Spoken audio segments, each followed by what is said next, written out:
কালকে কালকে যেখানে ছিলাম এই বাগেরহাট, ওখানে ওরা 1-1.5 হাজার মানুষের আয়োজন করেছিল। লক্ষাধিক মানুষ হওয়ার কারণে মানুষের চাপে এই কারেন্টের তার খুলে জায়গায় একজন মারা গেছে।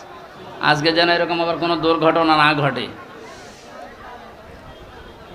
তারপরেও এই বাড়িওয়ালার মতো, হ্যাঁ এইটাও কারেন্টের তার ভাই, খুব সাবধানে থাকবেন। যারা গাছে বাসে বিভিন্ন জায়গায় বসে আছেন খুব সাবধানে থাকেন। আমরা বেশি সময় না, ঘন্টাখানিক তাফসীরুল কোরআন মাহফিলে কথা বলবো ইনশাআল্লাহ। ওয়া মা তাওফীকি ইল্লা বিল্লাহ।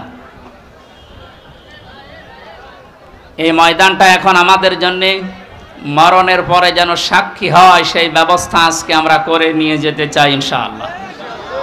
মরণের পরে কিছু সাক্ষী আমরা কোরআন এবং হাদিস থেকে পেয়েছি, 4 প্রকার হবে। প্রথমে মানুষকে বিচার করার জন্য আল্লাহ রাব্বুল আলামিন যখন তুলবেন, প্রথমে তার মুখের ওপরে মোহর লাগিয়ে দেবেন। তার হাত এবং পাও অন্যান্য অঙ্গ প্রত্যঙ্গ আল্লাহর সাথে কথা বলবে।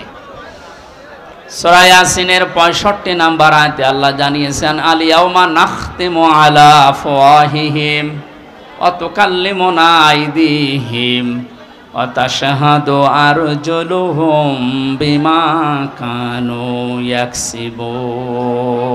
জোরে বলেন আল্লাহু আকবার।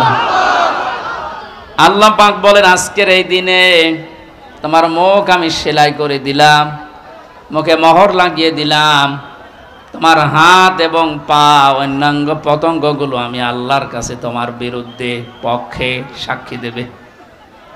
এই জন্য এই সাক্ষীটা আমরা যেন ঠিক রাখি। আমাদের হাত, আমাদের পা, অঙ্গ পতঙ্গ যেন কিয়ামতে ময়দানে মহাশারে আমাদের বিরুদ্ধে চলে না যায়। এমন এমন কাজে হাত দিয়ে করা দরকার, এমন এমন কাজে পা দিয়ে করা দরকার, কিয়ামতে যেন এটা আমার পক্ষে দাঁড়িয়ে সাক্ষী দিয়ে আমাকে জান্নাত পর্যন্ত পৌঁছিয়ে দেয়।